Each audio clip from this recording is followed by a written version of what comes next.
Okay, good evening. I'll call the meeting to order. If you could please stand for the pledge.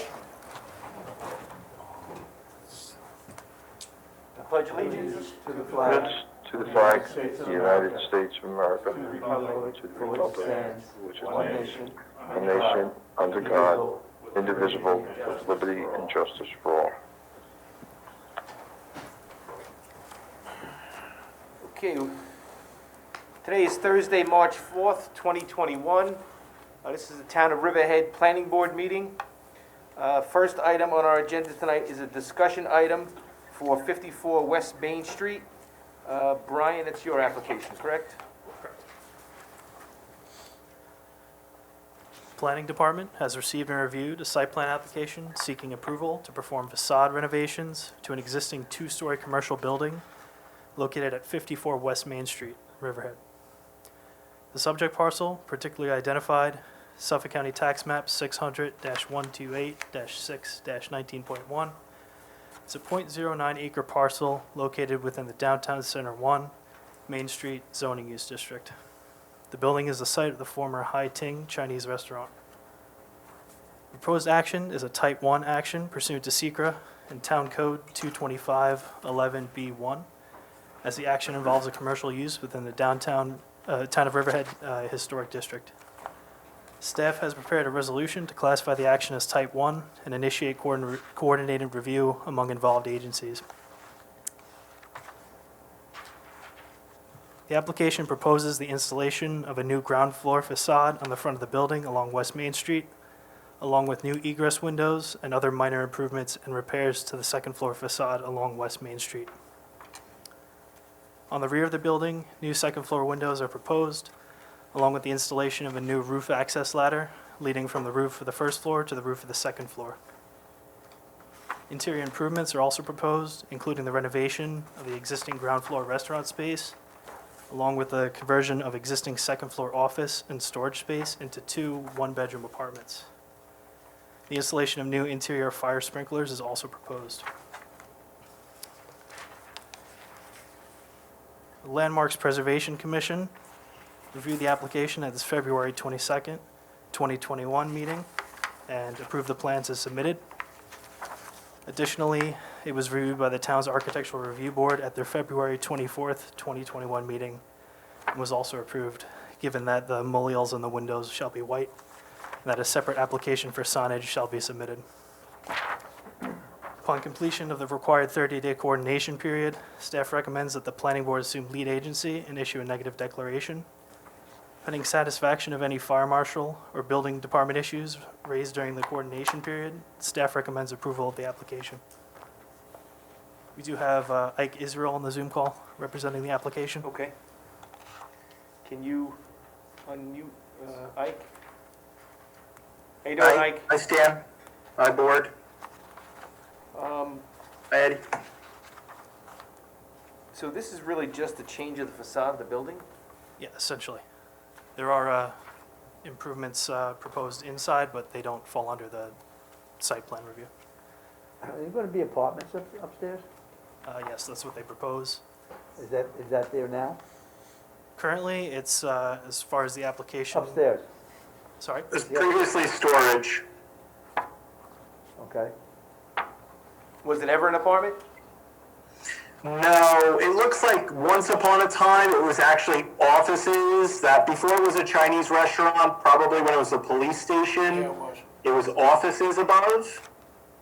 And they at one point had some kind of agreement that allowed access through the furniture store to access them, but it was a very long time ago. And what was going to be on the first floor? It's going to be a restaurant, a sit-down restaurant. Okay. All right, and we didn't get anything from the fire marshal yet, right? We don't yet have comments from the fire marshal. But they have it. We'll be seeking comments from them. They Okay. haven't received it yet. Hey, I think I actually have the permit for the fire marshal already for the building plans. I don't know if they're supposed to comment on the application, but I see you're doing away with the archway there. I know there's a couple steps to get up into that building. Are you eliminating those steps? yes, there's going to be a ramp ramp there, you know, within the property. Unfortunately, there's, you know, the property line's right at the front of the facade. Yeah. So it'll be recessed. So there will be 2 apartments upstairs. Yes, 2 one-bedroom apartments, market rate. They'll have nice finishes, granite countertops, hardwood floors. My question on that is does the zoning permit residential? Yes, it's zoned DC1, which allows apartments on upper floors. The property it's sewered, Yeah. and we're installing a fire sprinkler system.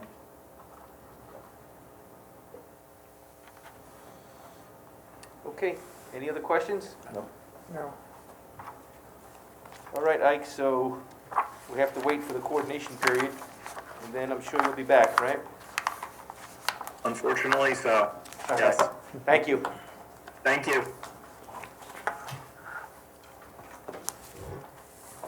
Okay, next item is 40 Manor Lane, for a minor subdivision to divide a .831 acre parcel of land in Jamesport. All right, thank you.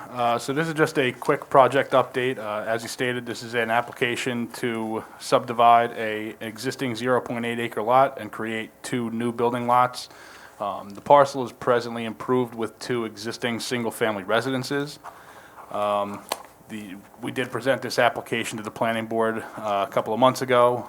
The application did require a variance from the zoning board of appeals.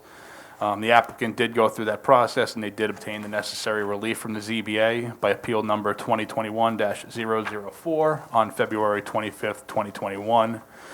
Now that the applicant has received the relief from the zoning board, the planning board can now schedule a public hearing, and I have a resolution to do so at this meeting for you. So why do they want to split it, Greg?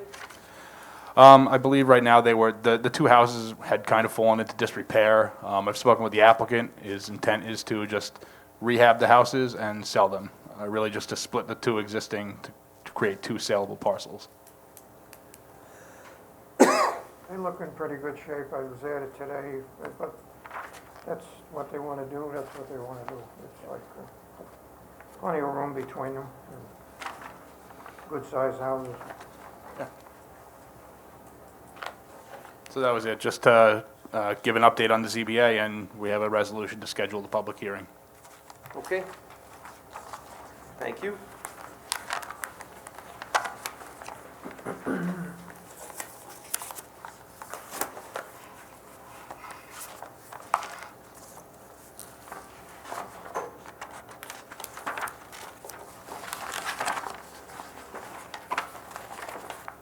Okay, next item on the agenda, number 3, is for Peconic Iron Works. Greg, this one's yours too, right? Yep, again, so just another quick project update. This is for the Peconic Iron Works Modular Office Addition, which is a site plan seeking approval to construct a new 1,400 square foot modular office building and perform lighting, landscaping, parking, and drainage improvements at the site of an existing industrial use. This is another project that we had presented to the planning board a while back. It did require variances for side yard setbacks as well as outdoor storage requirements. The applicant had revised the landscaping plan based on staff and planning board comments. They did provide a much more substantial planting plan up along the frontage of Cromer. And they were proposing landscaping around the back of that industrial storage area. When the board reviewed this application, when it was first presented, the board agreed with that it didn't really seem to serve any purpose to serve a heavy industrial use, to screen an industrial use from another industrial use. So they supplemented the plantings along Cromer Avenue. Again, this was another application that required relief from the Zoning Board of Appeals, which they did receive by appeal number 2021-006, dated February 25th, 2021. Again, now that the applicant has obtained the relief, we do have a resolution to schedule a public hearing on this application. There were some additional town engineer comments which the applicant has been received. There was an outstanding balance from a prior site plan review that is still pending and is due to the engineering department. One of the recommendations is that prior to signature of any Mylars or any issuance of any building permits, that fee be satisfied with the town engineer to ensure that they receive the funds for the reviews that they performed. Beyond that, it's really just a quick update. We've got a resolution to schedule a public hearing. So that modular building was already there, wasn't it? Correct, yes. It was one they had brought to the site. Wasn't sure if they were occupying it currently, but it is still there, and we're moving forward through the process. They're not occupying it. Right. Do we need to get, any comments from our engineer? Well, it was reviewed by the town engineer, by Drew Dillingham. He did give a round of comments, and they do need, one of those comments was they needed to clarify the amount of altered area in order to ensure that they didn't need a stormwater pollution prevention plan. They did clarify that, and they also changed the elevations of their leaching fields for the stormwater management system. Those plans now show the required separation between groundwater and the bottom of those pools. Thanks. Okay, thank you. There was, nobody from the applicant was on, were they? No, these were just quick little updates. I didn't think we were going to be getting into it, but Mr. Cuddy was aware of this application because he is representing it. Okay. Is that going to be at the next meeting, public hearing? It's going to be scheduled due to the posting times in the newspaper. These hearings are going to be scheduled for the first meeting in April. All right, the next item on our agenda is a public hearing. Public hearing is for SL Gateway LLC, and that is an expansion to Riverhead Liquor Mart at 1866 Old Country Road. I think we have the applicant that's on is Chuck Miller. Yes, that's correct. Okay, Mr. Miller, so we opened a public hearing for this proposed addition. Could you please just explain the scope of the project and what the applicant's seeking to do here? Sure. The applicant is seeking a 1,945 square foot expansion to the existing retail building that's on the east end of that site. It's 31 feet by 62 feet in round numbers on the west end of the building. The storefront will match up with the existing storefront, and it's just to expand the liquor store sales.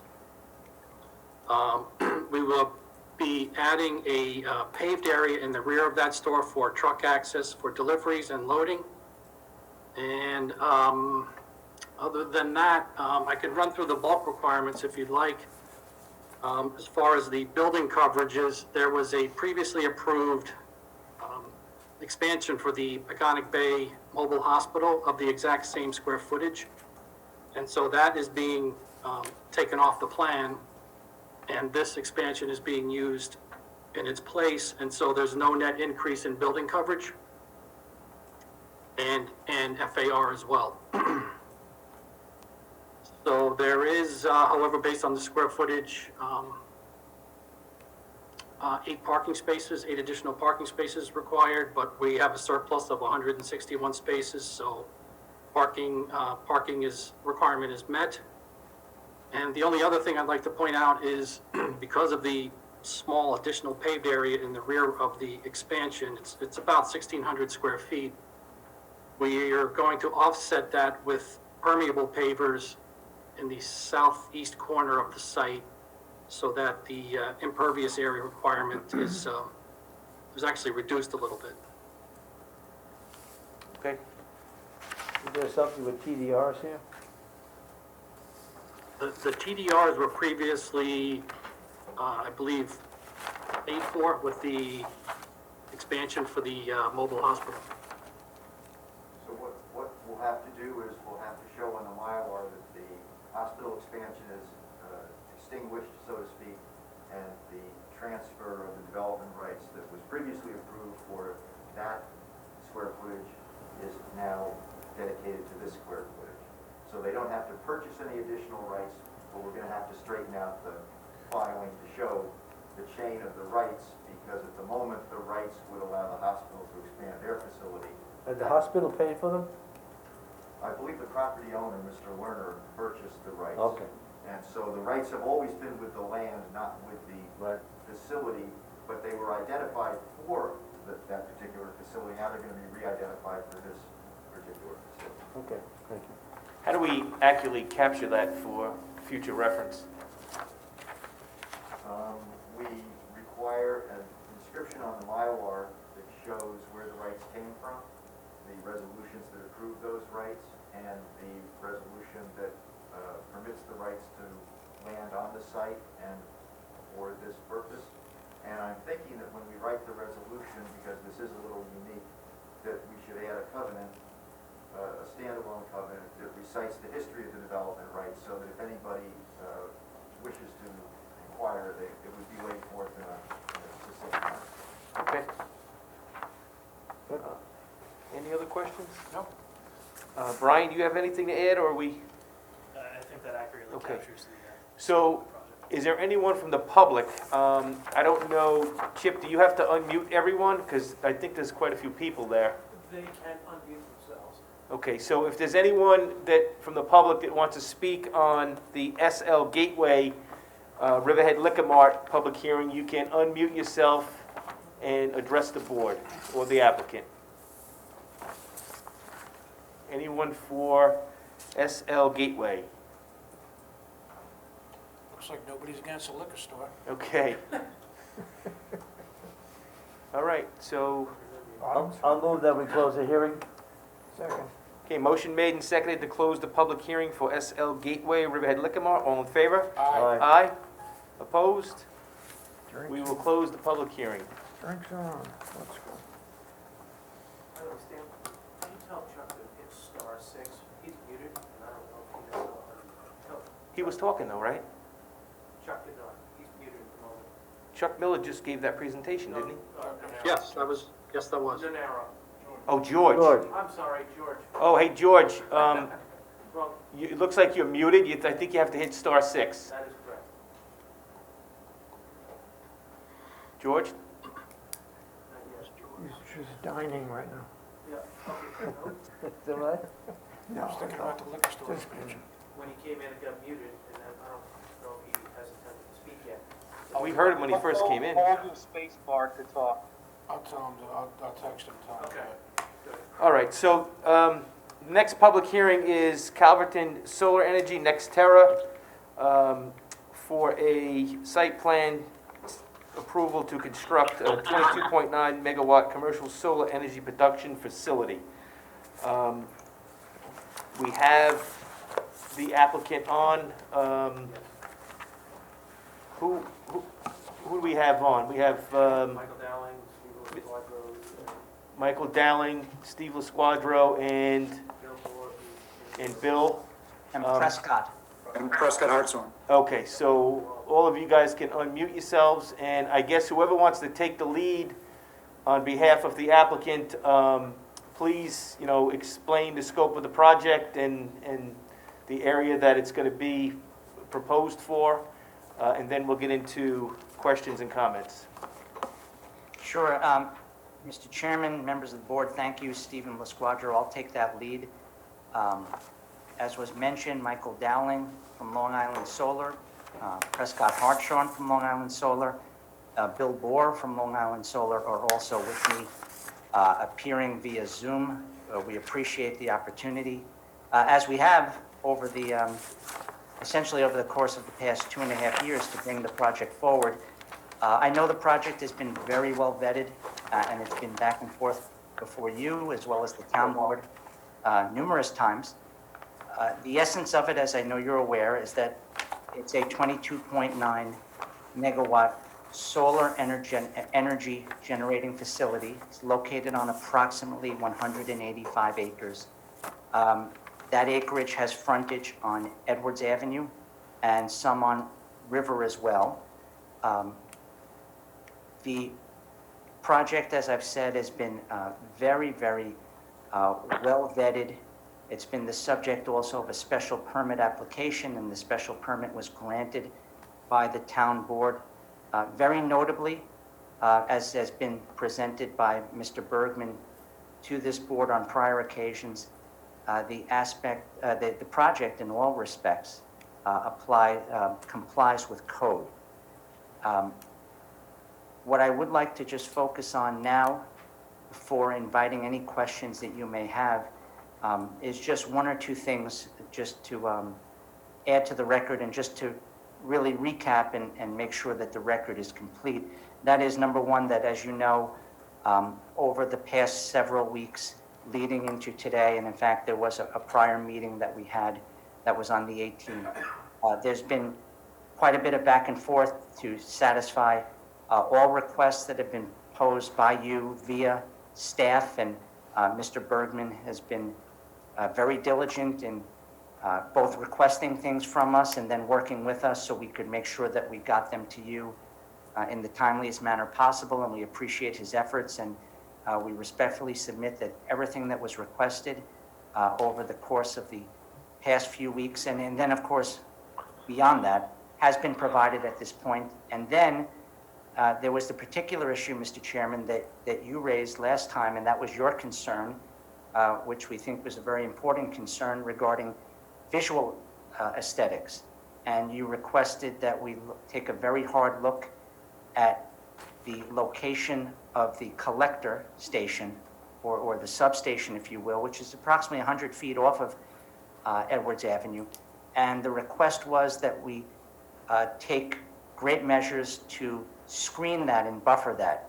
And I'm happy to report that that is something that the applicant rallied to rather diligently, worked very, very hard, prepared very extensive renderings, and it was requested further by Mr. Bergman that we do so from different angles and different perspectives, and then show the nature of the plantings and how that would look, and give details of such. And so that's all been presented to you, and I do respectfully submit that now that has been accomplished, and I think it's something that everyone can be proud of. The product that was presented and the manner in which it's depicted shows that from a visually aesthetic perspective, this is not an issue any longer, and this will be fully screened. And I do think collectively that is a good thing. And so I wanted to make that clear in particular, because I know that was a particular concern of the board and also, Mr. Chairman, of you. So I respectfully submit we were able to accomplish that, and that's all been given to Mr. Bergman as well, so that it could be distributed to the board. Having said those things, we're here to answer any questions on a follow-up basis, of course, that you may have, and to try to respond as meaningfully as we can at this time. Thank you. Okay, thank you.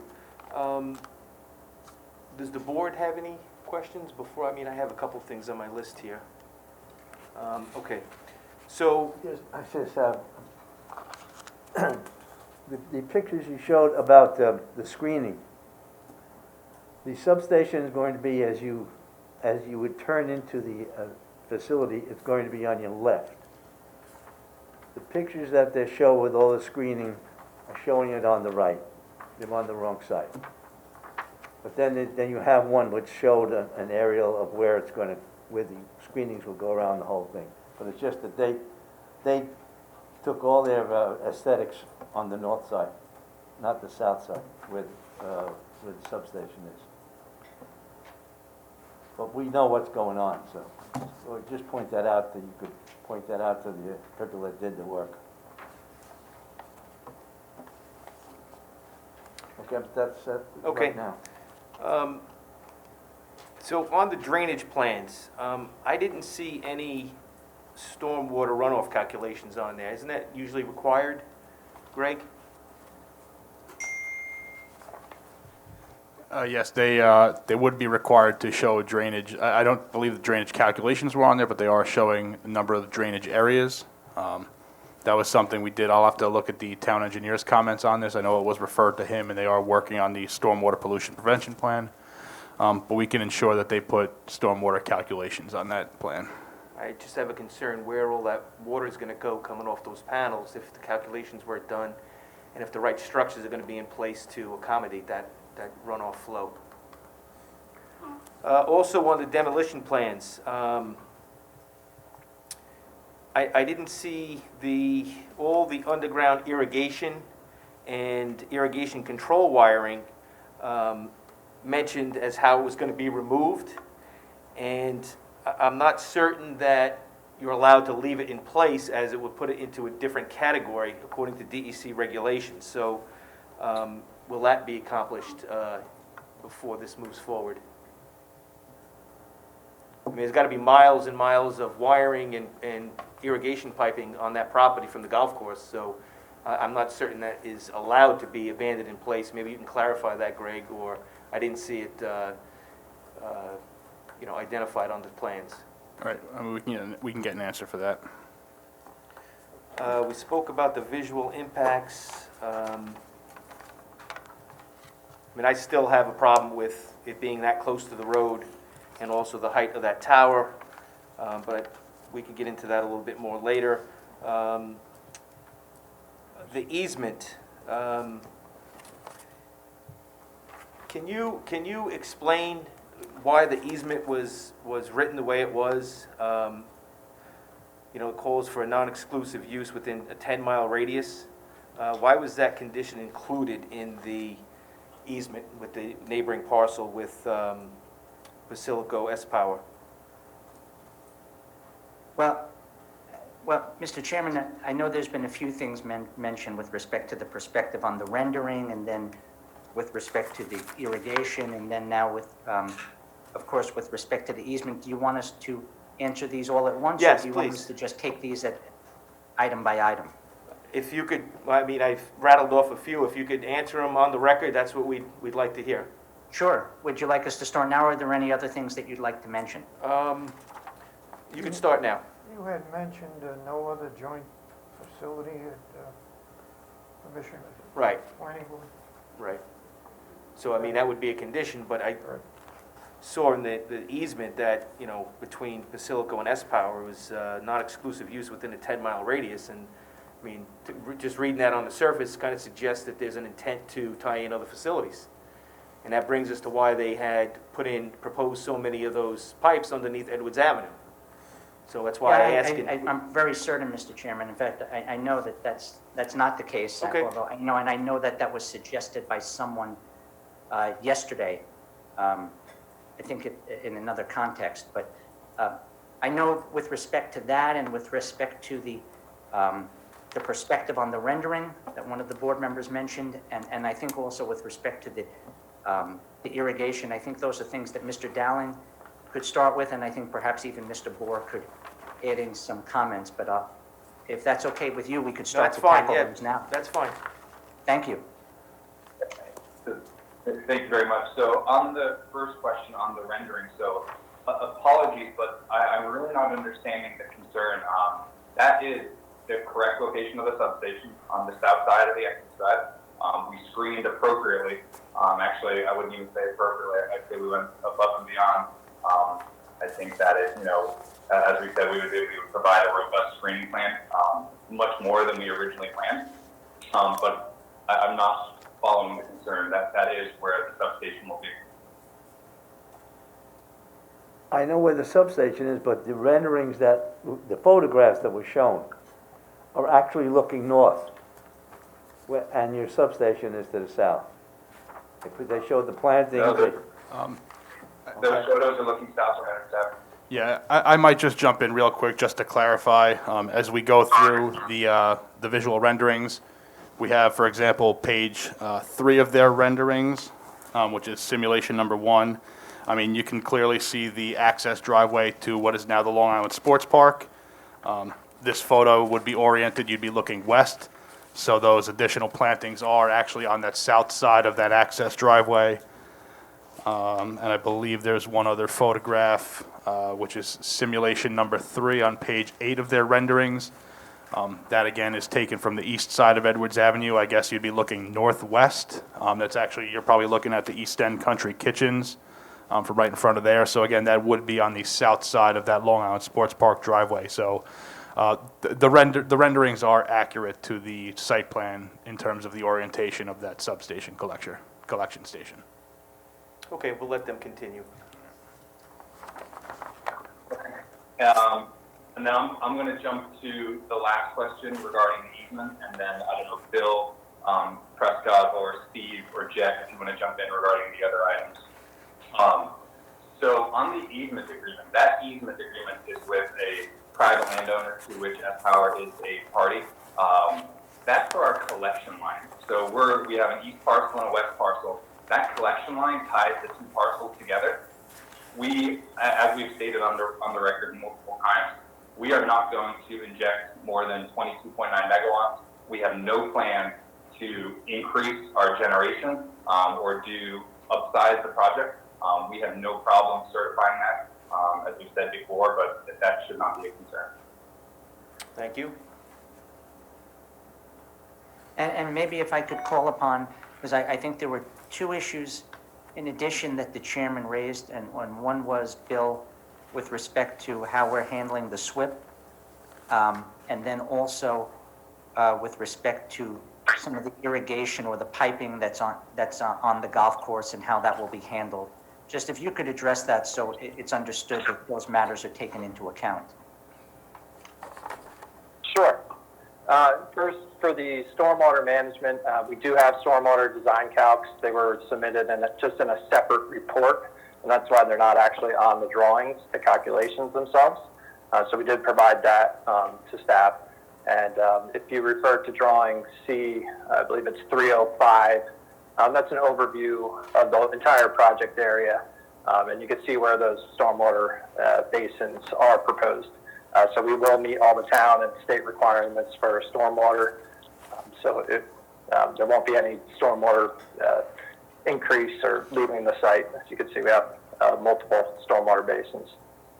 And then as for the irrigation system itself, I know a lot of that would be perhaps documented as part of the demolition permit during the building permit process.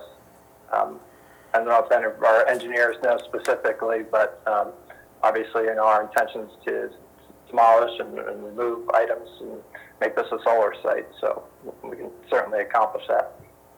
So you're saying that all the irrigation wiring and irrigation piping would be removed?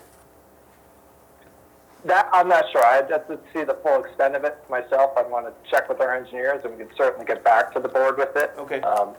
But All right, fair enough, you can get back to us. Any other questions from the board? Okay, Is so, there any problems with the fire marshal's comment that of February 9th? Can you hear me, Stan, now? yes, now we can, George. Okay, sorry, I've been trying that S6 for a long time, the STAR6. But anyway, my question is, Mr. Dowling, you made a statement that said that you have no, you would be willing to sign off as NextEra, that you have no plans to expand this in the future. Is that correct? Is that a correct statement? That's the correct thing. We do not. Okay, so but you do have a partnership agreement with two other entities that provide the same exact service that you do. Is that a correct statement? No, not if you're referring to the collection easement, which is a land right agreement, so we can use a piece of land to tie the two parcels together via collection line. That's all that is. Okay, so when you say easement, all you're talking about is just the collection lines and nothing else? Yes, sir. Yes, it doesn't Okay. relate to the ability to enhance or expand the project. Okay, but it is possible, no matter what. It is possible, correct? If one of the other entities decided to expand and then bring it into and use your junction area, we'll say, that is possible, correct? No, sir. So our interconnection agreement with the New York Independent System Operator and PSEG-LI limits us to 22.9 megawatts. If we were to ever try to increase our generation, we would have to go back and go through that whole 2 to 3 year process again. But I would again be willing to, if the board is concerned about, to say we will not increase the generation of the project above 22.9 megawatts. Okay, again, we're saying things that, again, there's so much empty land. What the board is concerned about, I'm speaking for myself, but I think some of the board members may agree. We're concerned that there's just a lot of solar in that particular area in Calverton, and we need to step back a bit and try to take a look at this on a long-term basis, because no one's ever done this on Long Island, okay? That's my concern, and I think some of the other board members. And Mr. Nenaro, if I may, I appreciate that, and clearly it's been a concern for some time. The only thing I would add is that what Mr. Dowling is saying is that you can know with certainty that with respect to this project, that won't happen. And he said that for two fundamental reasons. One is, first of all, that there's no independent basis to do that, because the site is limited and the project is limited to 22.9 megawatts. And if anybody ever wanted to change that, you'd have to go back before what he said, the New York Independent System Operator, that it's a public regulatory agency. And then you'd have to commence a multi-year process to try to change that. And of course, the entire world, including the town of Riverhead, would be aware of that. That's even taking into account that somebody wanted to do that, and what Mr. Dowling is saying is he doesn't want to, and he'll give you a certification to that effect. So for two separate reasons, it couldn't happen. I understand, of course, conceptually that's a concern, as it should be. Sure. But fortunately, in this instance, it won't happen. All right, we'll have the documentation that backs it up. Okay, thank you. Fire Marshal's letter of February 9th. We did review that at the last planning board meeting. I know they had comments regarding the existing fire hydrant at the clubhouse. They wanted that abandoned, and they were going to cut back the water line and provide a fire hydrant along that access road. And I know they needed to widen the fire access aisles throughout the facility to 20 feet. I believe the applicant, we did discuss it at the last meeting, and if I'm not mistaken, I think the applicant agreed that they would be able to comply with those requirements. Is that accurate? Correct. We can meet all the fire department requirements. That's a yes. Yes. Thank you. Can you tell us exactly how many trees are going to be taken down as part of the clearing and grading of the property? Bill, can you, I believe. Yeah, no- I'm sorry, I don't recall the exact number off the top of my mind, but we did provide that to the planning staff in the past, so we can certainly get that to you again. And, you know, the majority of it is in the area of the clubhouse. Just, you know, it's all trees that were installed for landscaping purposes, and all the native existing trees on site are to remain. Due to the Pine Barrens overlay restrictions, we're not allowed to remove any of those natural trees. And Mr. Chairman, it's a matter that I wanted to just add to, and thank you, Bill, for specifying that, because it's something that was mentioned in some detail before the town board, and that is that there's nothing native or nothing that's original growth that's being removed. Remember, this was previously disturbed and previously cleared land, so there's only some number of trees, not too many, or some number of plantings, if you will, that are going to be removed. But those were all added after the fact in their ornamental plantings. Okay. All right, so we'll go to the public.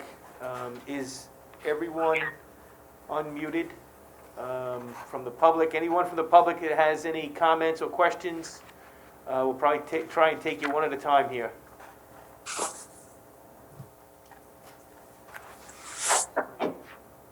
Yes, good evening, town board, planning board. Yep, we could hear you. Can you just state your name for the record, please? Yes, thank you. I know I'm under Diane's iPad. My name is Dan Hilton. I'm in Wading River, 30 Benjamin Street. Okay. Your comments or questions? Yes. Mr. Chairman, I'd just like to say I've worked on several of these very large solar projects. I've worked on Tallgrass in Shoreham. I worked at Jabreski Airport, and I worked at the most recent one in Calverton. I could tell you that Right now, I'm working in Mineola, and I would love to work on this project. Although most of you don't know, but there's probably about 70 to 90 construction jobs that's affected here. And me being in Wading River, I would love to work there. As far as I'm just hearing from the planning board's assessment is most of these solar projects are nut and bolt. So they could be taken apart 30, 40 years from now.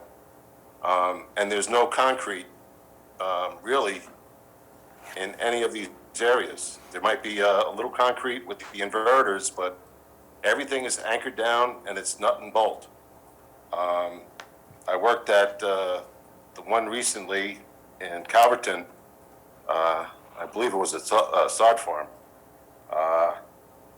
There was very little concrete going in there. The inverters came in on like a sea container. They were just dropped in on a pad, and we just connected to it. It was kind of like plug and play. It was a nice system. It followed the sun, which was pretty interesting.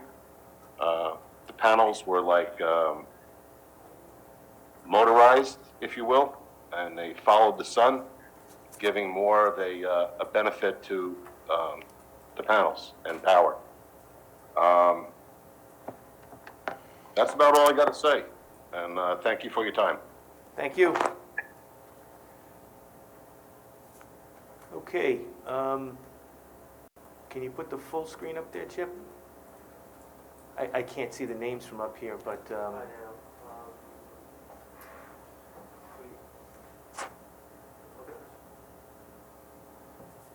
anyone else from the public? You could try and start speaking. It's hard for me to see names from here. Who? Ed Graham? How you guys doing? Good. Can you hear? Yep. Yep. Yeah, I just, I wanted to thank Stan Carey for actually taking a look at this. And although it's just the visual end of it that these guys are talking about,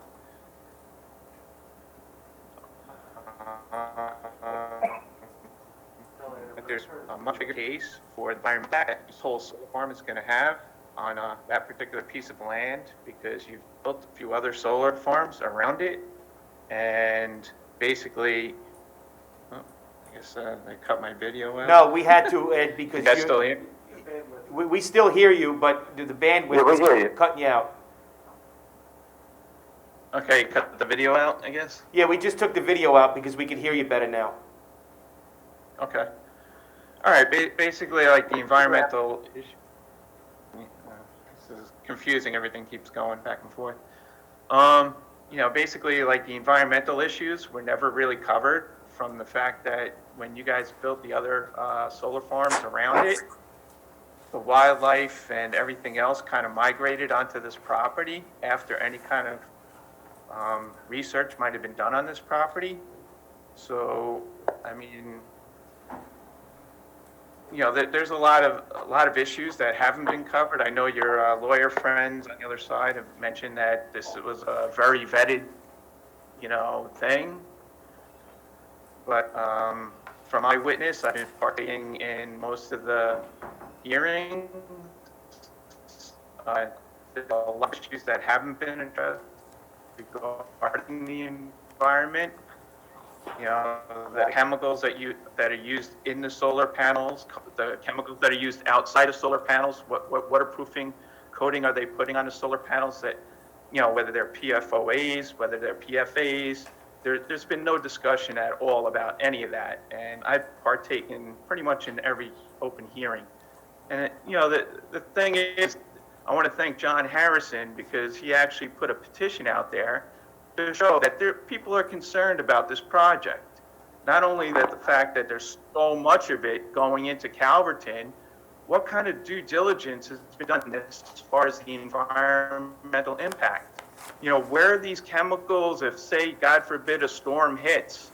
You know, are they going to sit on the ground? How long is the repairs that are going to take? If there's a fire, there's been Pine Barren fires. If there's a fire, these chemicals go airborne. What's the address for that?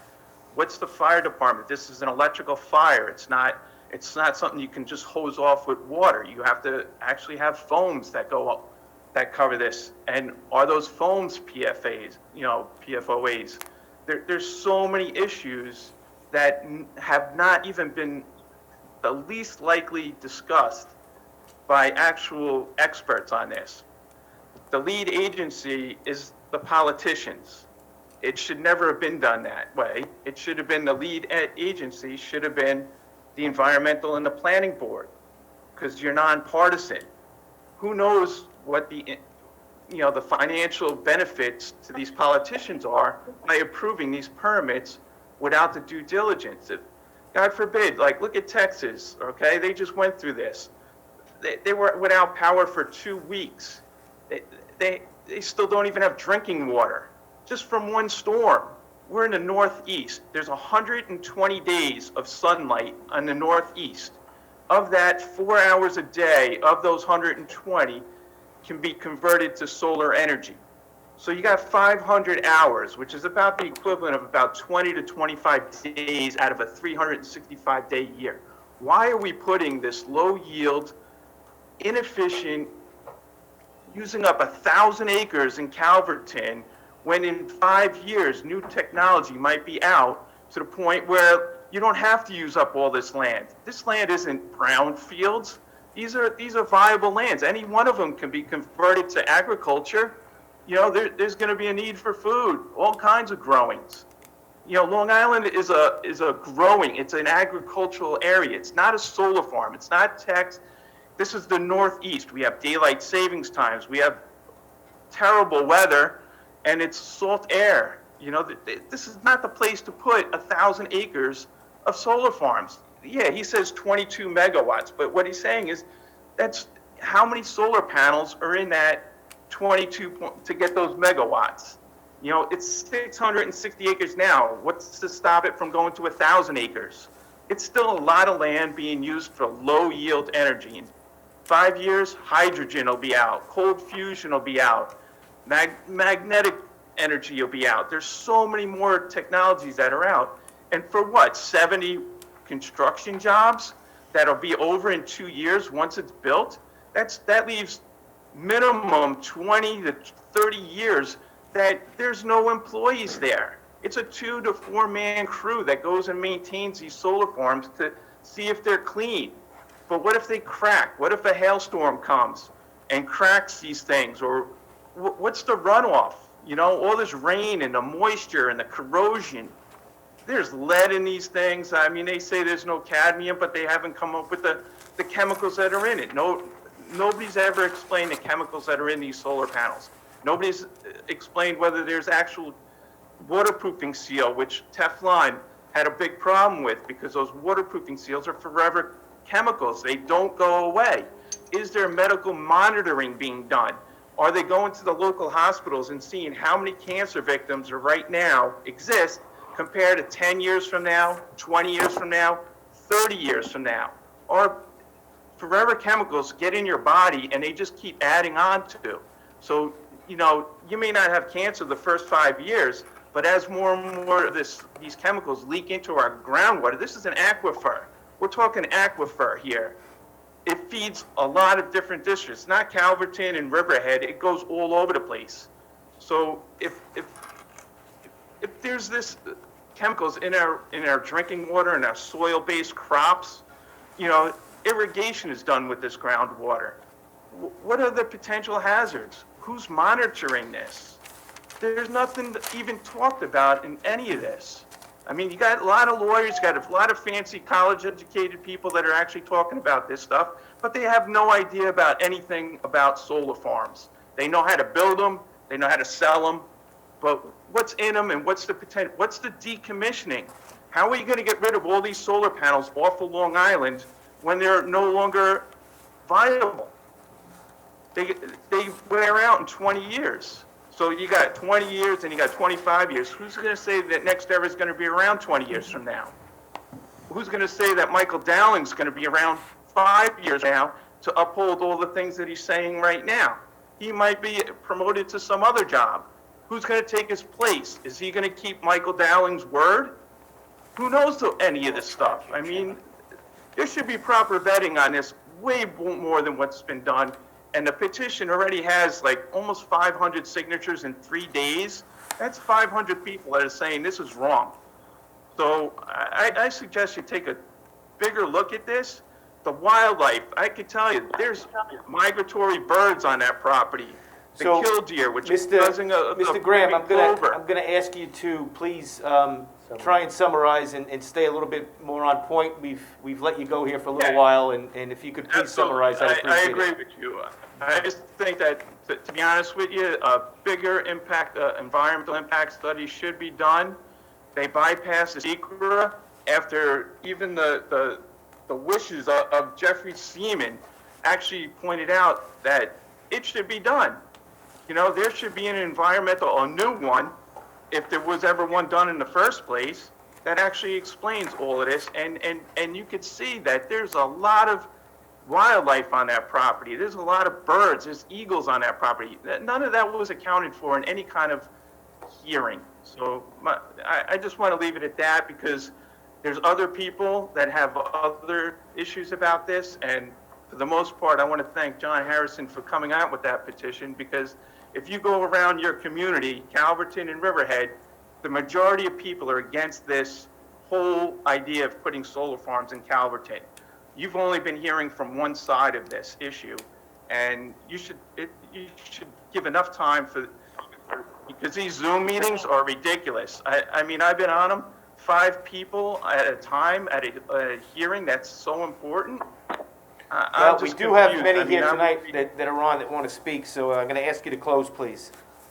Absolutely. So that's my bottom line. I believe this should be kicked back, and it should be taken a bigger look at the environmental impact of this whole thing, and actually get more information about the chemicals, the process of decommissioning, and their fail-safes as far as fire and hurricanes and all that other stuff that could actually make this thing go in a bad way.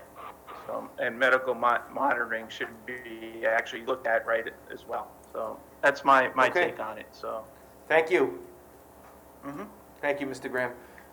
Who else do we have up? Can we, Monique Parsons? I'm sorry, could you say your name again, please, for the record? Yes, Chairman. Monique Parsons of Baiting Hollow. Good evening. Good evening.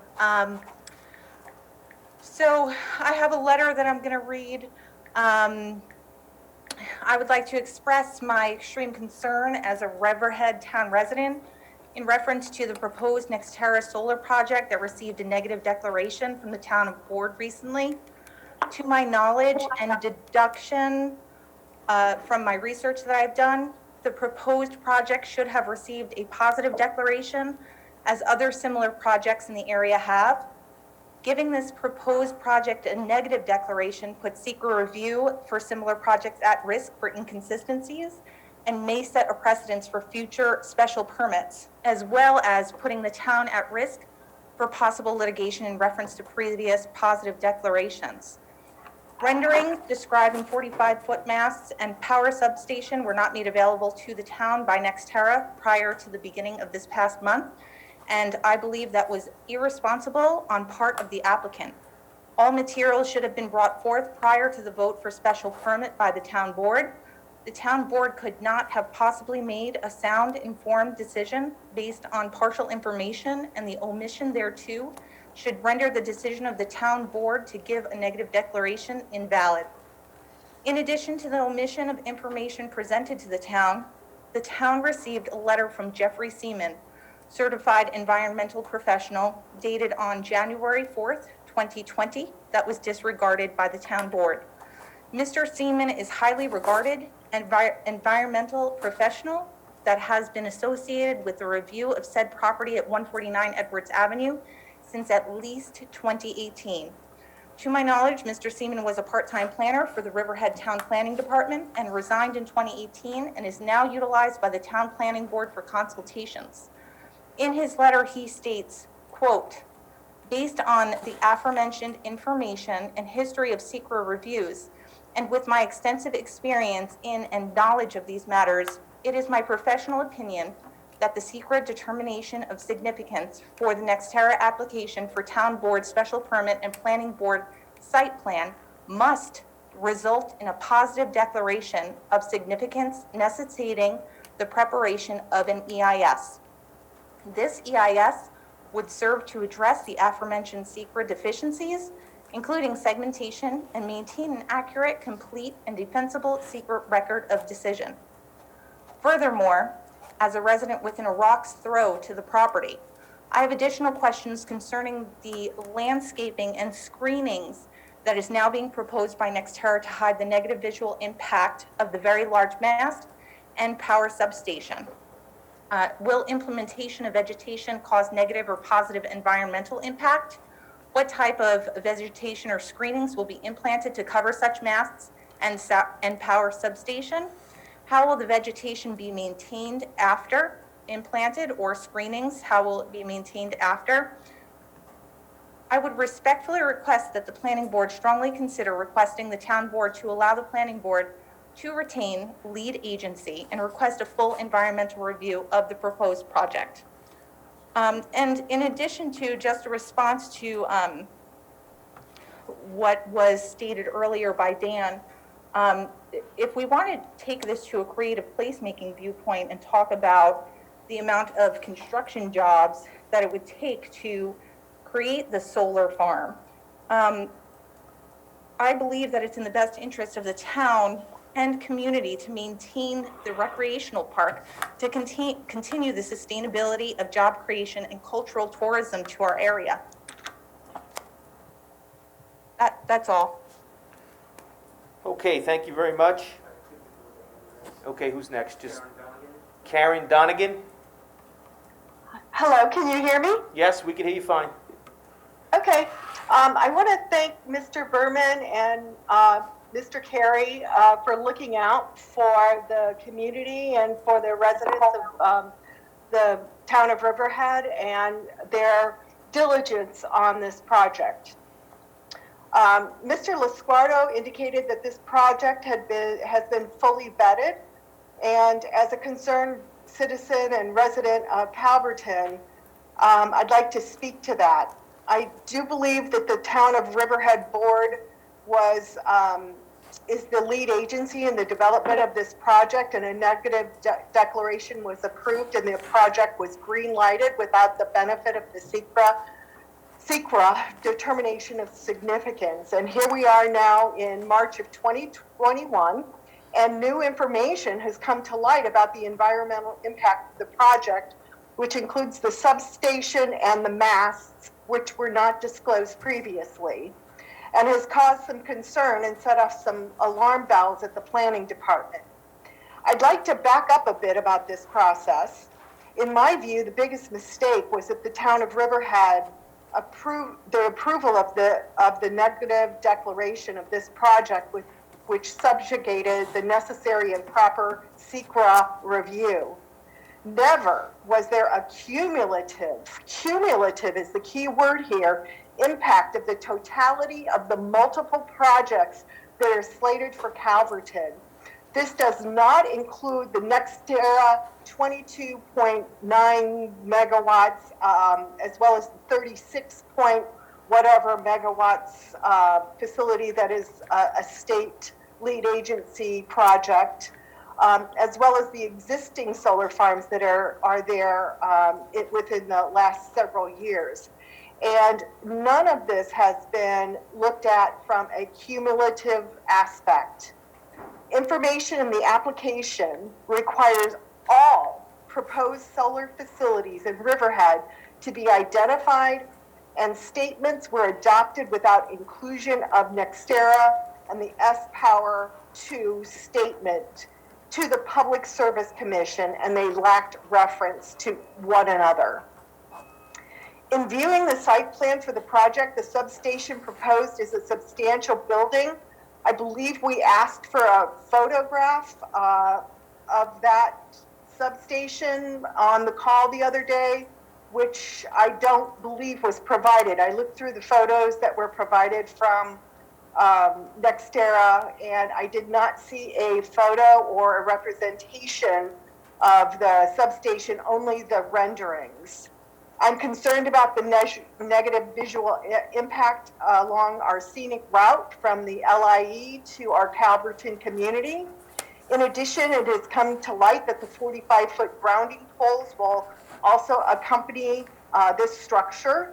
And I'm not sure how many of these are proposed, but I know it wasn't part of the original review by the Town of Riverhead Board. In listening to applicants at the planning board hearing on February 19th, they agreed to provide more robust renderings of the site plans for this building and the proposed 45-foot grounding rods. What Nextera provided this week seemed woefully insufficient. I was extremely disappointed in what was provided. I also want to note that the vegetative screening has been amped up according to Mr. Lisquardo and the other gentleman indicated earlier from Nextera. But I have noticed that the S-Power 1 facility, which is right across from the Hampton Jitney on Edwards Avenue, that fell into a really negative state over the last several years, especially this past year. And there were many dead plants. It was a total lack of screening, and there's no general continued maintenance. As a concerned citizen, I contacted a gentleman with whom is associated with that facility, and I complained, and they did make a valiant attempt to mitigate that, the dying plants and the lack of screening. But I want to know that there is a maintenance plan. You know, in light of this new information, I do believe that the negative declaration should be rescinded and require Nextera to undergo a proper SECRA review, as it should have been done early in the process. There are sensitive wetlands and wildlife that will be impacted by the cumulative development of all of these solar proposals that we may never recover from as a community. I am not opposed to solar arrays in our community. Calverton has made a substantial contribution of open space in our community and has 2 more projects in review, one of which is Nextera. And in speaking with representatives from Nextera, they say they want to be part of our community and have committed to purchasing the property where the solar panels will reside instead of a lease. But as of today, the property has not been purchased by Nextera and is still owned by the previous owners. That's all I have. Thank you. Okay, thank you very much. Dwayne Senior?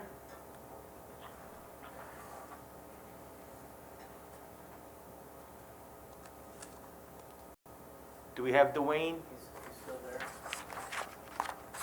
Can you unmute yourself, perhaps?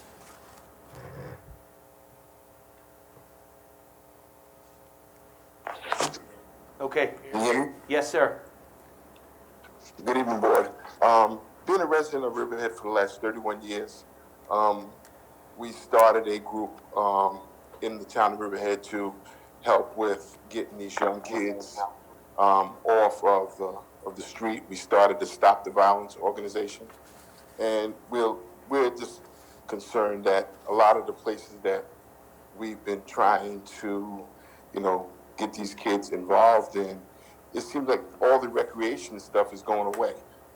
Instead of, building a solar farm, they should look into more recreation for the kids in this area, in Riverhead alone.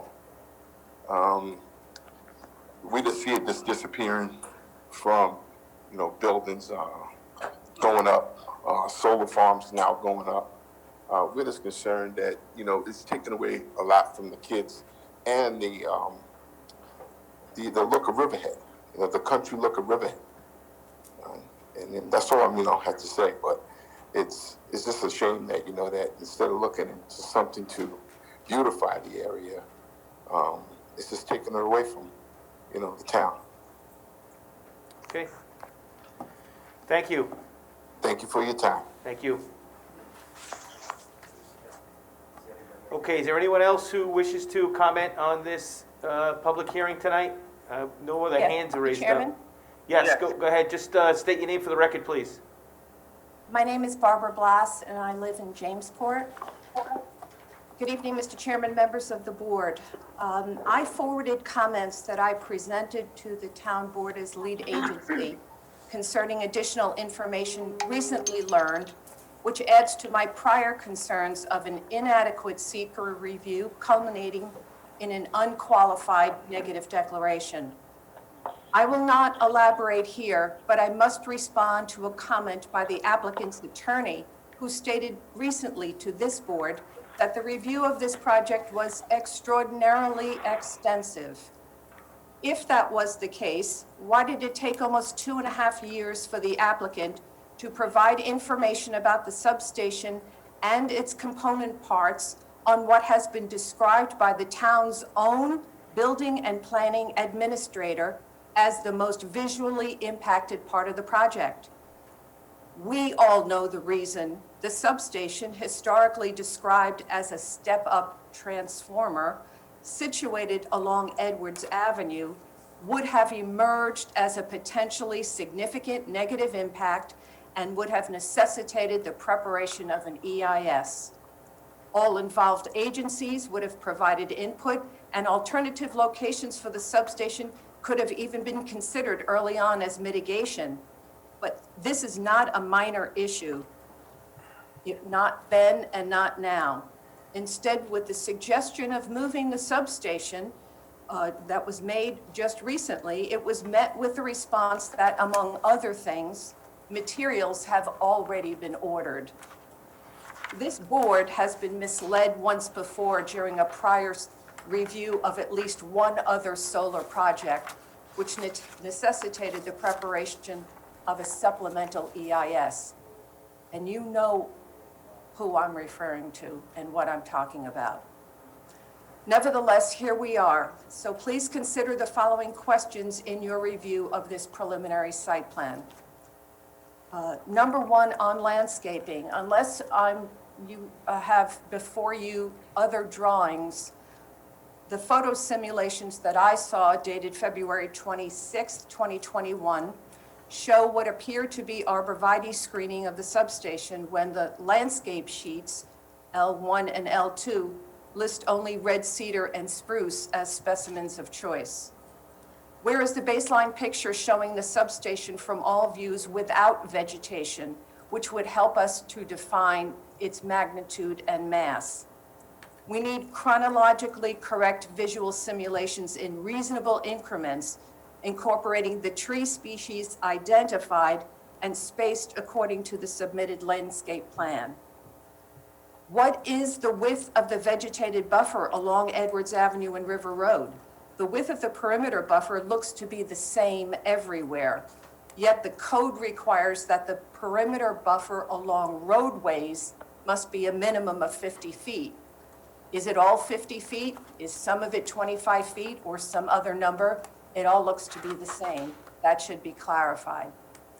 A condition of the special permit is that if irrigation is to be provided, it must be via a private well. But I don't see any supply well or distribution system. Does that mean that they are not irrigating the vegetation? Why wouldn't a commercial site plan such as this be required to provide irrigation to maximize the viability of the vegetated buffers used for the screening? On drainage, what is the reason that the drainage basins are excavated to provide a volume that exceeds the required volume, according to my estimate, by over 10,000 cubic yards? I took that data from sheet C105 for your reference. Easements, easement agreement for crossing Edwards Avenue, I didn't see it. The easement agreement and map detail for the non-motorized path and the exact access point from the EPCAL trail, I didn't see that either. We did have some light shed on the agreement that was signed in 2019 by NextEra, S-Power, and Westbury Properties. However, the explanation still, in my mind, does not satisfy the reason that there is a 10-mile radius that is described. There's no detail map of this area. Doesn't that extend into Brookhaven and Southampton Town? I mean, what do they know about the future development that we should know but aren't being told?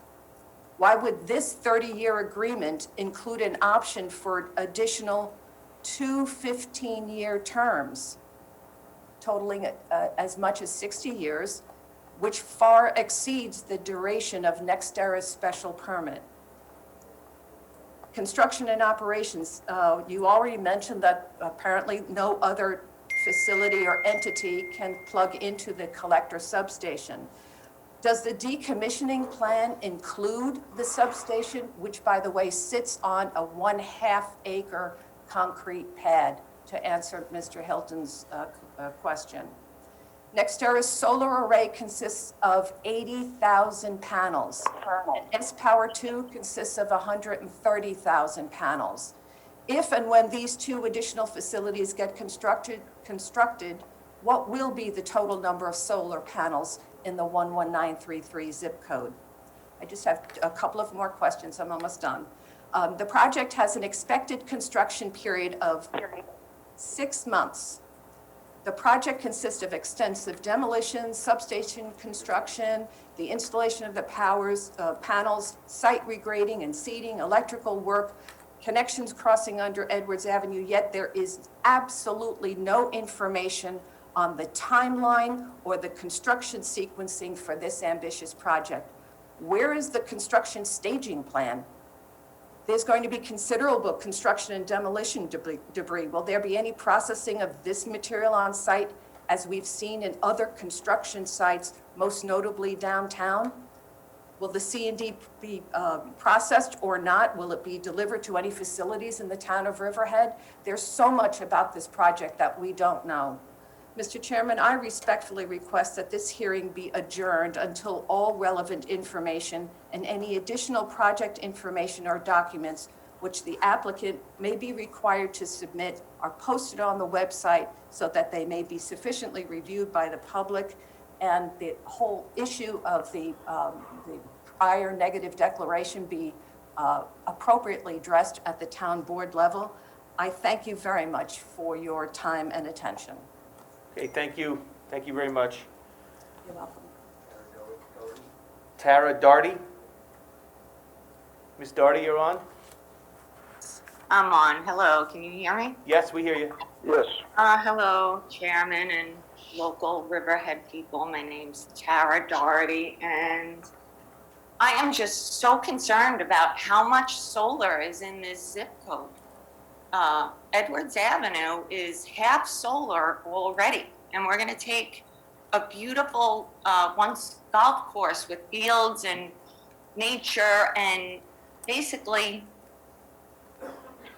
put exactly what's across the street up on the other side of the street. It's an eyesore. I feel like thanking whoever made the Facebook petition, because I had no clue what was going on. And 3 days ago found out about these structures that weren't in the first planning from the solar company and 45 feet tall. I feel like this is going to be a repeat of the poles that LIPA, PSE&G, put in on over in Eastport, and then they had to take them out because the public didn't want them. I don't think the public has been able to voice or educated about what you guys are doing over there. And I just think it's a shame how much solar Riverhead, I mean, I think this is the 5th solar project in Riverhead, if I'm correct. I'm not sure. It might be the 4th or 5th.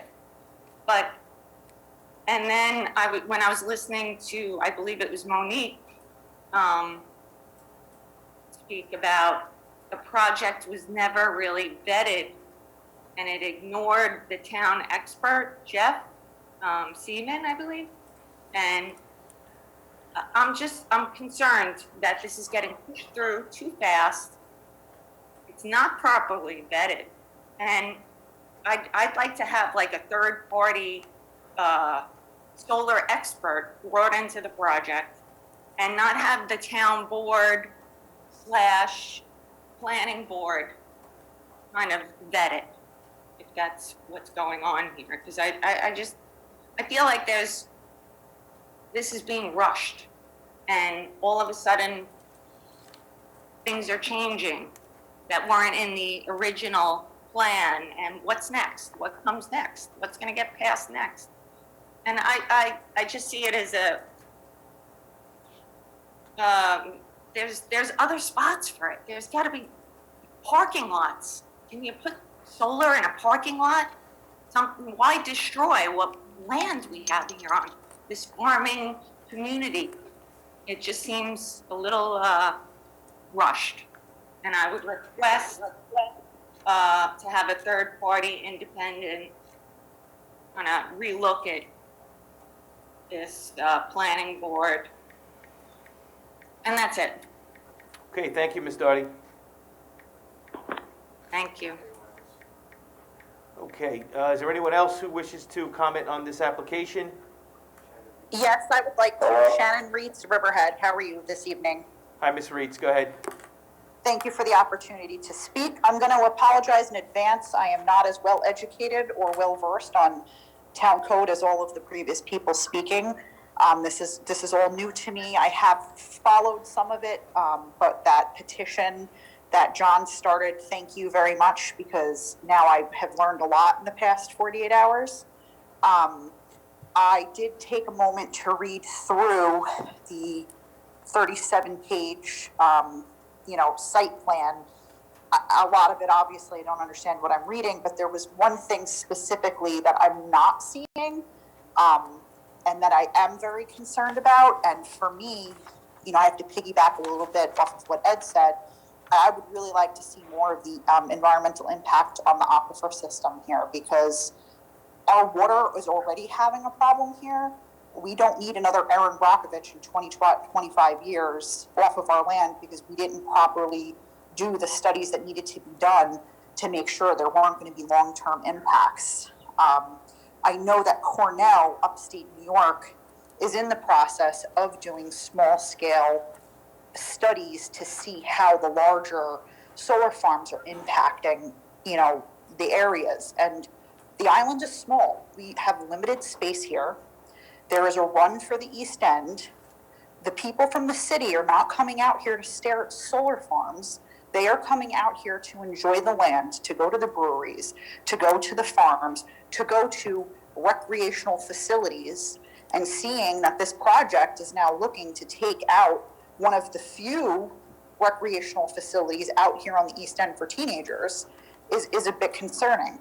I am a parent in the district. I am a homeowner.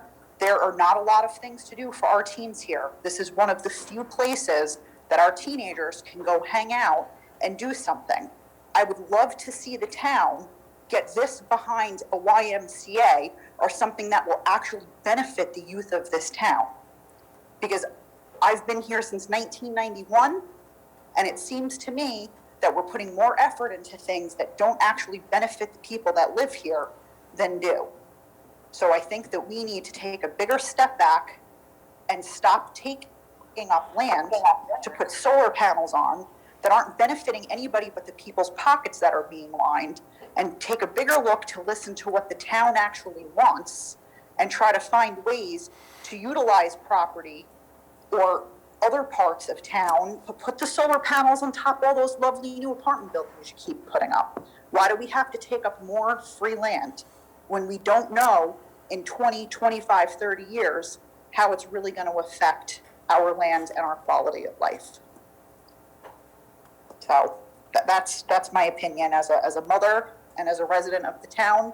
I don't want it, and I think that some voices need to be raised, and if they have more time, you're going to have a hell of a lot more signatures on that petition than you already do. Thank you for your time. Okay, thank you, Ms. Reeds. Glenn Vickers is next. Glenn Vickers.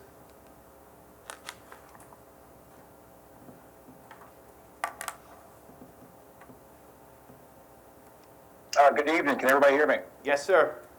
All right, great. The members of the planning board, thank you so much for taking the time to hear the feedback of this very important message. My name is Glenn Vickers, a very active business operator in the town of Riverhead.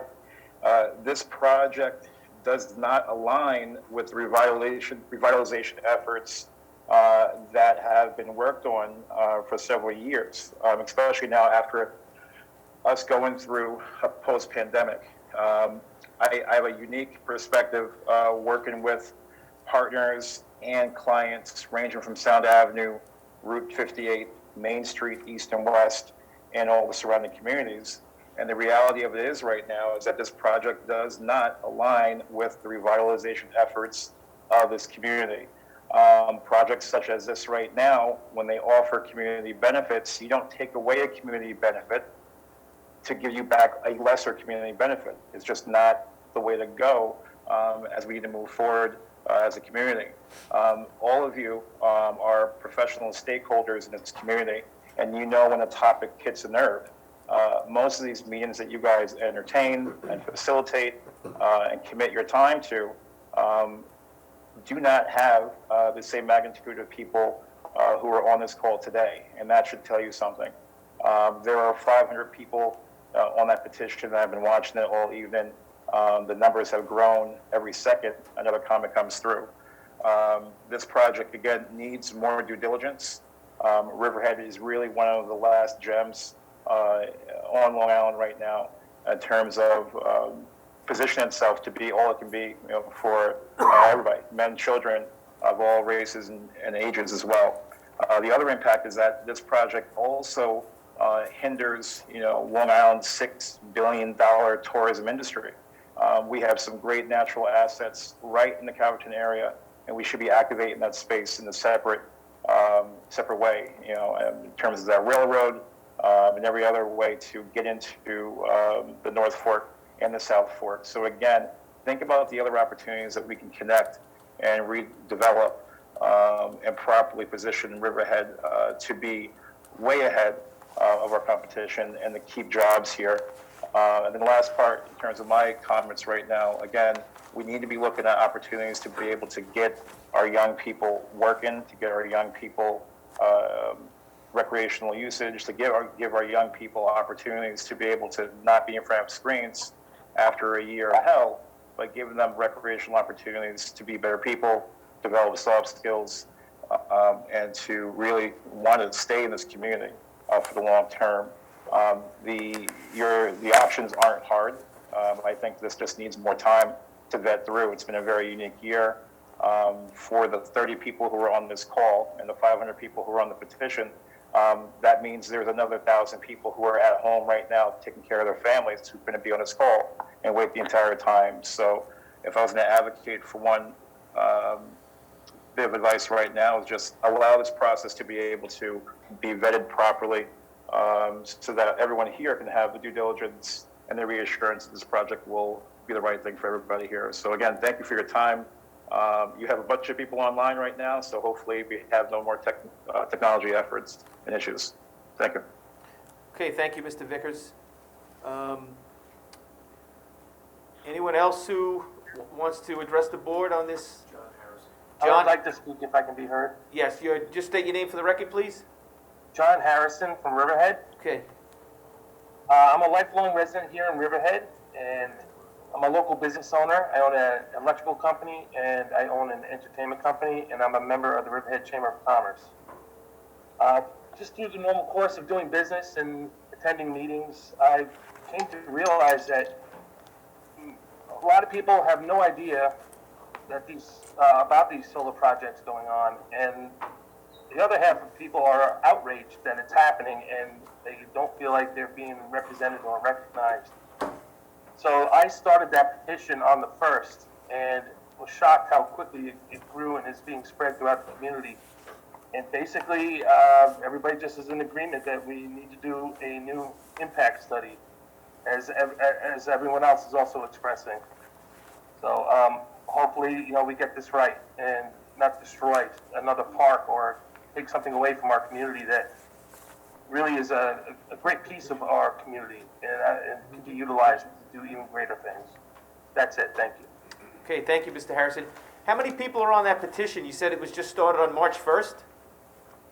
It's right around 500 right now, and it has, it's been viewed over 7,000 times, I believe, and I think there's several hundred shares. Okay, would you be able to officially submit that for the record? Absolutely. Okay, thank you. Okay, anyone else waiting to speak? Just, who was that? Stephen? Yes, hello? Yes, if you could just state your name for the record, please. Yes, my name is Stephen Kumabach. I've been a resident for Riverhead for over 30 years. I work at the Riverhead Chamber of Commerce. I'm actually a board member of South of Violence, Long Island. And quite honestly, I just don't think this is good for our community. We have a lot more needs for our community that would be great for our community and impacting the youth of our community. And that pretty much sums it up for me. I'm just for the community. Like, I own my own business. I'm for Riverhead business, and I want Riverhead to thrive, and I always wanted Riverhead to thrive. And I think this does not do it for us. I appreciate you guys for listening, and that's it. Thank you. Thank you. Anyone else, Chip? Michael Conklin? Yeah, I'd like to say something. In full disclosure, I work for the company that's contracted to build the solar farm, so I want to be clear about that. And I'm not a Riverhead resident. I do live on the North Fork. I live on the east end of Long Island. I've been here for 30 years. And I just want to comment on one thing, and I do hear a lot of passion from the residents, and I think that their concerns as far as parkland and recreational and youth activities is well founded. And I just want to say that this is a private parcel of property, though, and if the development that's being proposed is not permanent concrete foundations, it's not sewage. There's going to be no sewage in there. It's not going to be condos or commercial development or anything else. It's going to be a temporary, granted 20-year, but it's a temporary installation without foundations, without permanent scarring of this land. And as it relates to the aquifer, it'll be 20 years of no nitrogen, no chemicals, and no sewage going into this land. It'll give, actually, it gives it a breather, if anything else. So I think that should be considered, because I think it's great to have parkland and recreational facilities, unless there's a private developer proposing it for this property. The alternative is probably going to be commercial or industrial development if the property owner chooses to sell this property and it doesn't become a solar plant. And I just think that should be considered. And once again, I want to be, like I said, total transparency. My company is contracted to build it, and we've built several of these, and I am familiar with the land use, and I'm a big proponent of solar for these installations, because many communities, if it doesn't go to a solar farm, these sod farms or golf courses would become condos or shopping malls, and there's no going back from that. You're not going to get farmland back from that again, and you're certainly not going to protect the aquifer or anything else with those sort of developments. So, I mean, and that's just my experience with solar farms and the construction of them in general, and I just wanted to share that. Can I say something again? This is Sharon Dunnigan, resident of Calverton. I spoke earlier, but I just wanted to point out, you're right. This is a private property in many cases, and they can sell this and develop it in multiple ways. And we have to look at, we are providing as a community the land in our community to these solar farms. Is there some way we can work together with the solar farms in order to provide both for our community? Recreational facilities in addition to the solar farms, and in some way work with them to make it part of our community, but not as a focus, but as a backdrop. Okay. Thank you. Thank you. I just wanted to add that. Thank you. See anybody else, Chip? Okay, anyone else who's waiting to speak? May I? Absolutely. Just state your name for the record, please. Good evening. My name is Takwi Turch, and I'm a resident of Fading Hollow. And I'm the president of the Greater Calverton Civic Association. I want to thank you very much to the entire planning board tonight for being thorough and doing due diligence to this project. In listening to the residents speaking tonight in good detail, I hope to present summary points only, and with a small quote from a letter presented to our town board. My first question is, what is the cumulative impact of this project? I know it's been asked earlier tonight. This is the 5th solar field in Calverton. I'm going to quote from a letter from a environmental professional, certified environmental professional, Jeffrey Seaman. His letter's been referenced earlier this evening. I won't cover the same ground, but I would like to read this paragraph. In the case of NextEra, these additional agency reviews include the NYSDC Part 666 Wild and Scenic Recreational Rivers permit, which requires the applicant to demonstrate alternatives that remove the development from within the WSRR jurisdictional boundary to the greatest extent practicable. The Suffolk County Department of Health Services for closure of the sanitary disposal systems at the maintenance barn and clubhouse, and NYSDEC compliance with the decommissioning of the irrigation well located on the easterly parcel. These approvals were not all listed on the environmental assessment form, and thus the coordinated review is incomplete. Has the site been evaluated for presence of other environmental quality concerns, including storage or presence of pesticides, fertilizer, and fuels associated with the site's past use as a golf course? Has coordinated review been completed by the Central Pine Barrens Commission or NYS Department of Agriculture and Markets, who commented on the regional loss of agriculture generated by this type of development? How much C&D will be generated by demolishing the clubhouse, maintenance barn, golf course irrigation system, and other existing infrastructure? When will these development issues be assessed? How can the lead agency come to a conclusion that there are no potential adverse environmental impacts without completely evaluating the proposed action? So in summary, I'd like to see a full vetting of the solar field project to include SECRA. I'm pleased to see that there's 33 participants here tonight. Lead agency belongs with the planning board, not with the town board as it is at the moment.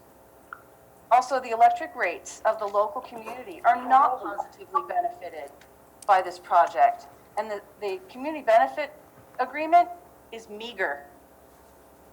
We are in the midst of a comp plan update that's to last us 10 to 20 years.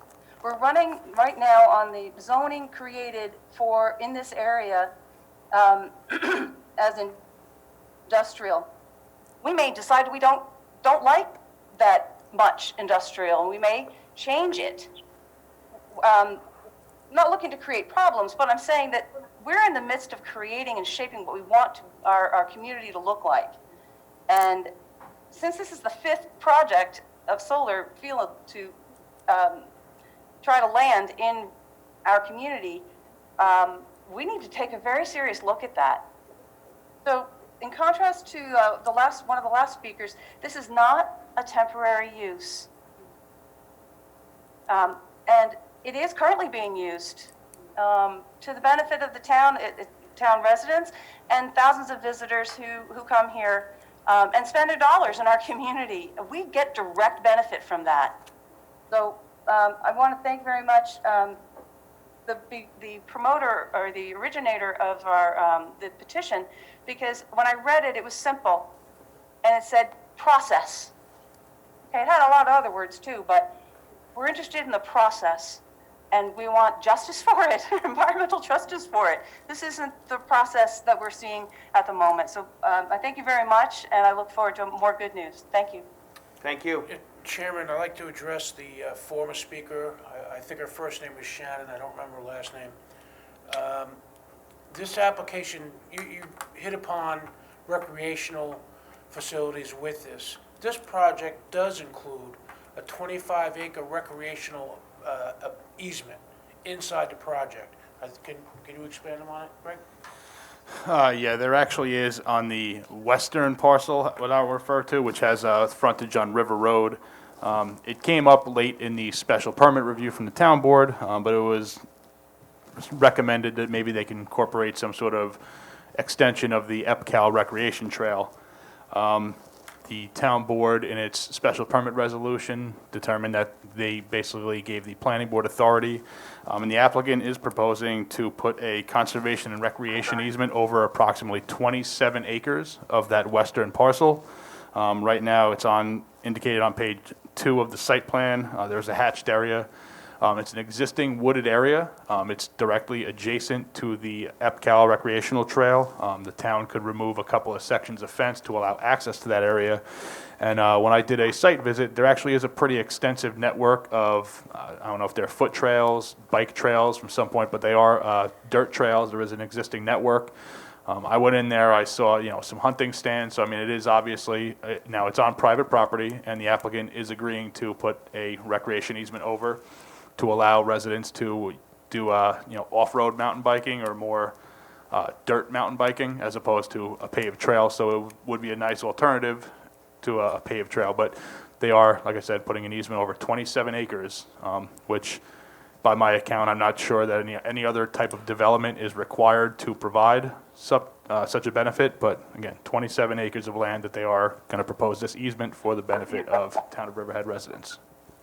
Right, but I think the point that was being made was that, 27 acres of woods that probably won't be touched for a very long time compared to what's on the property now, frisbee golf, paintball, miniature golf, and a Christmas light show. So I think that's a reference that was being made to compare what's being lost that's there now compared to what's being proposed to be replaced with all these solar panels.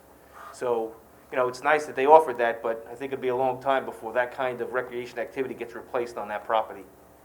Anyone else wish to speak?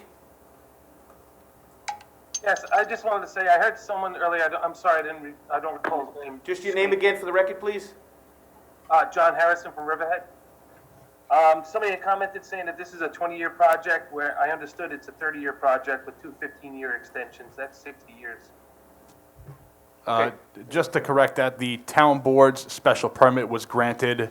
Town code allows for a 20-year special permit with the possibility of 5-year extensions. The town board granted a 30-year permit, so they essentially approved the 20-year permit with 2 5-year extensions initially. I believe what they were referring to with those 15-year extensions, that may have been something related to their NISO or PSEG agreement, but that is not there was no 60-year agreement with the town. Thank you, I understand. Okay, anyone else wish to speak? Yes. Okay. Just identify yourself, please, for the record. Parvis Sparzat, I'm the owner of the Calverton Links.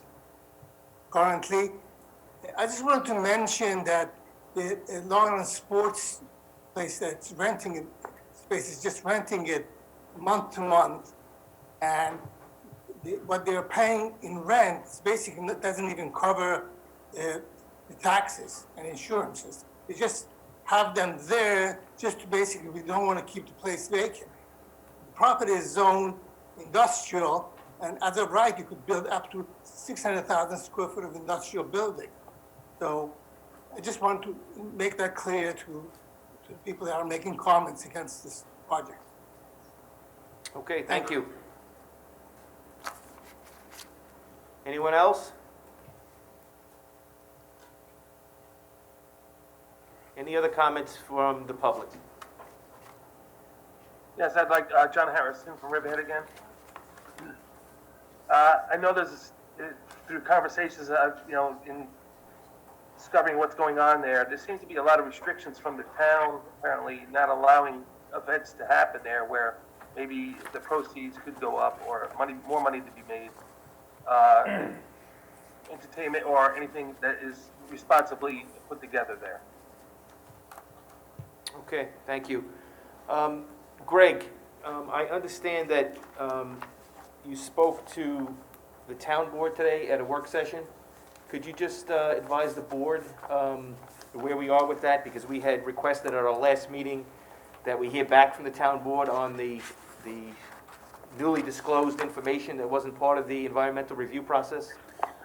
Yes, sir. So I did attend a town board work session this morning whereby I relayed the newly discovered findings, reiterated the request of the planning board for basically an addendum or an amendment to the town board secret resolution, and asking if they understood the impacts of the visual impacts from the proposed facility. I did present all the information. I provided you a copy of the report that was distributed to the town board this morning, which included all those visual renderings. I went through the report. The town board asked some questions. The applicant was present. And at that point, based on the visual renderings, it was staff's opinion that the visual impacts had been successfully mitigated. I mean, as you can see in several of the pictures, the facility would be minimally visible. So I was directed by the town board, I will prepare a resolution which will amend their secret resolution, being that the disclosure of the heights of the poles was really solely limited to the visual impacts. It was not an attempt to reopen the entire secret record. It was newly disclosed information that had a very specific focus. So the town board, I will prepare a resolution for them, and they will, I believe, take it up at their next meeting. At that point, the planning board, once they receive any sort of feedback or resolution, can act appropriately. Okay. Did I hear someone else trying to speak? Who? Stephen?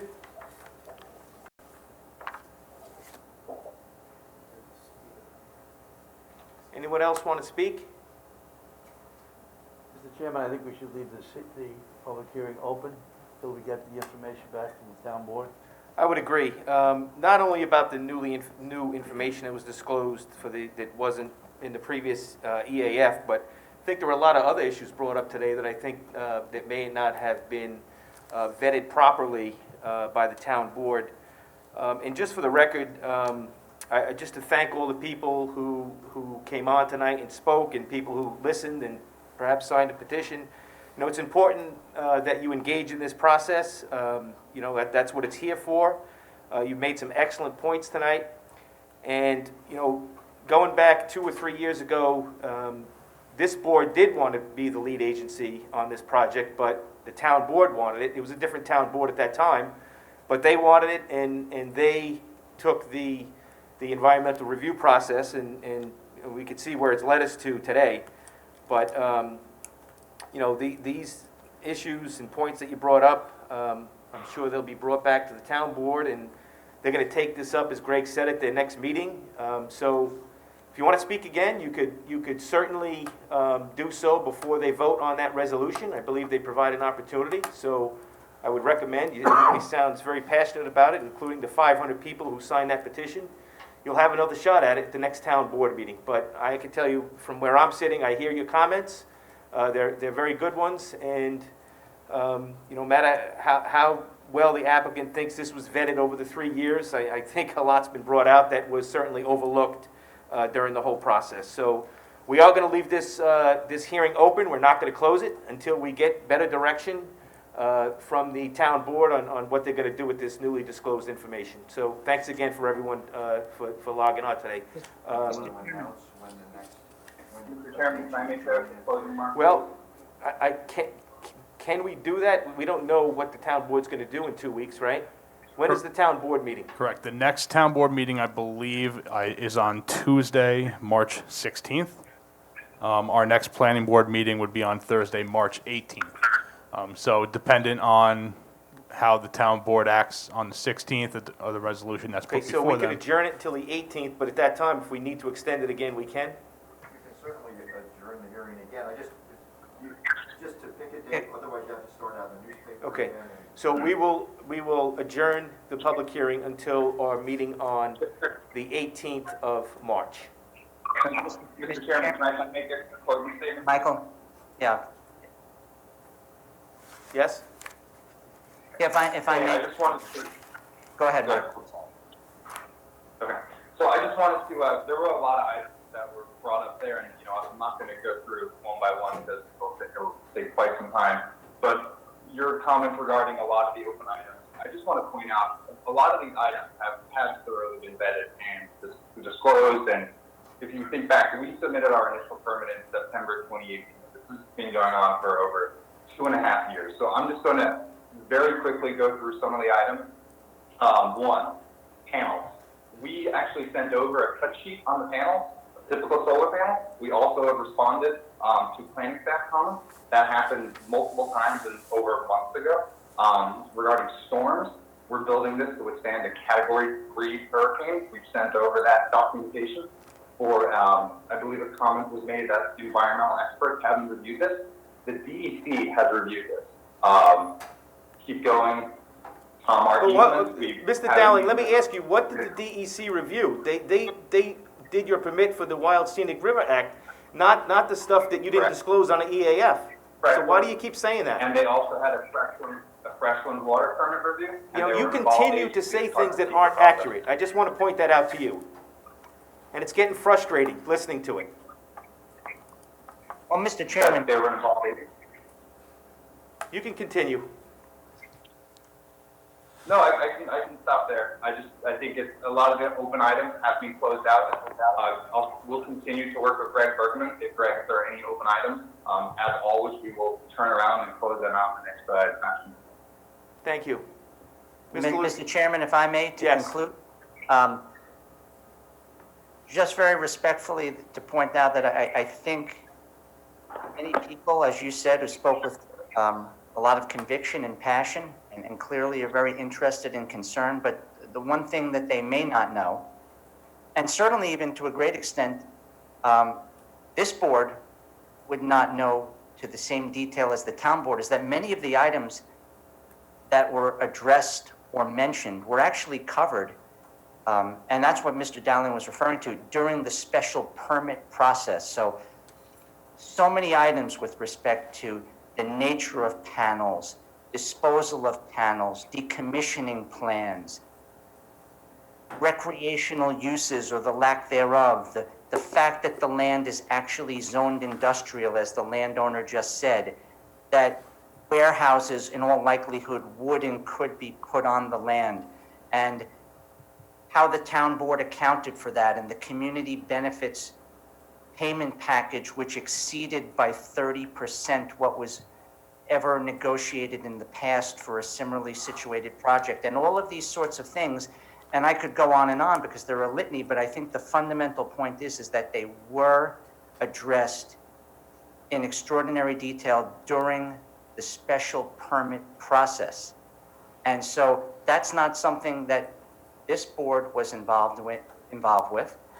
And of course, as you said, well, that the environmental aspects of that were handled by the town board as lead agency. But again, there was very significant back and forth, and it was a very extensive process. So I just want that to be clear, because I don't want an impression with the public who are coming out of this is that those things were not addressed, because every item, and by my count, there were over 10, I think there were 11 speakers if we count Mr. Harrison twice, but everything that was mentioned was covered and addressed in the past. So I appreciate the opportunity to just add that, and my hope is, of course, that I understand that with the town board looking to act on the 16th, that once the town board acts, and then that final aspect of SECRA would or would not, as the case may be, but we'll wait and see. But if it is addressed again, then the special permit, of course, will be complete, and SECRA would be complete, and then this presentation would be complete, and every aspect of this site plan in conformance with code would then have been addressed, and then we'd ask at that point for for the board to close this out. Okay, Mr. Chairman, may I just say one quick thing? yes, briefly, please. Yes, I'm sorry. Just in response to Mr. Squadro's statement there, you know, I understand that there may have been several points addressed throughout the special permitting process, but one very important thing throughout that entire process was not addressed, and that happens to be the expert's letter based on the positive declaration recommendation. And I think that letter needs to be taken into serious consideration at this point in time. And if I may, Mr. Chairman, with all great respect and deference, Mr. Seaman's letter was discussed and was addressed and was made part of records before the town board to a great degree. Those were matters that were already handled. But again, it goes back to the fundamental point that all of this was handled before the town board. But Mr. Chairman, if I may, I thank you, and I thank you for the time, and I thank all of the board members for the time today, not just in hearing us and the members of the public out, but also for the time taken to carefully review, as channeled through Mr. Bergman, the renderings and the work done to accomplish the screening that you requested. So thank you again. Okay, thank you. So, just to close, you know, perhaps some of these items were mentioned, but we're hearing tonight from the people who live here and their concerns, and it doesn't mean that they were properly vetted by the town board, okay? So we still have an obligation to listen to the residents who are going to live with this. And again, it doesn't mean that it was handled adequately enough by the town board, and I think that's the dilemma we're in right now. So again, we're going to leave it open until the 18th. We'll hear back from the town board, and then we'll decide how our path forward goes from there. All right? Thank you. Thank you. All right, are there any public comments on resolutions tonight? Any public comments on resolutions?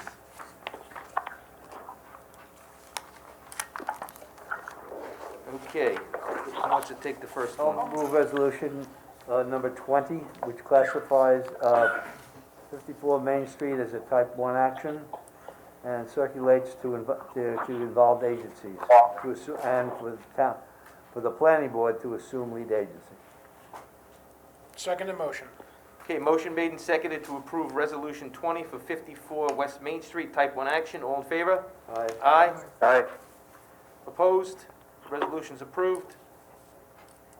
I'll move resolution 21, 40 Manor Lane LLC to schedule a public hearing for the minor subdivision. So moved. Second. Okay, motion made and seconded to approve resolution 21 for 40 Manor Lane to schedule a public hearing. All in favor? Aye. Aye. Opposed? Resolution's approved. I'll move resolution number 22 for Peconic Iron Works, scheduling a public hearing. So moved. Second. Okay, motion made and seconded to approve resolution 22, schedule a public hearing for Peconic Iron Works. All in favor? Aye. Aye. Opposed? Resolution's approved. Any public comments on any matter in front of the planning board? Any other public comments? I make a motion, we move the minutes of the February 18th, 2021 minutes. So moved. Second motion. Okay, motion made and seconded to approve the minutes of February 18th, 2021. All in favor? Aye. Aye. Opposed? Okay, minutes are approved. Any other business, the board, to discuss? Anything anybody want to bring up? Okay, motion to adjourn? So moved. Okay, next meeting is March 18th at 3 p.m. Have a good night. Thank you.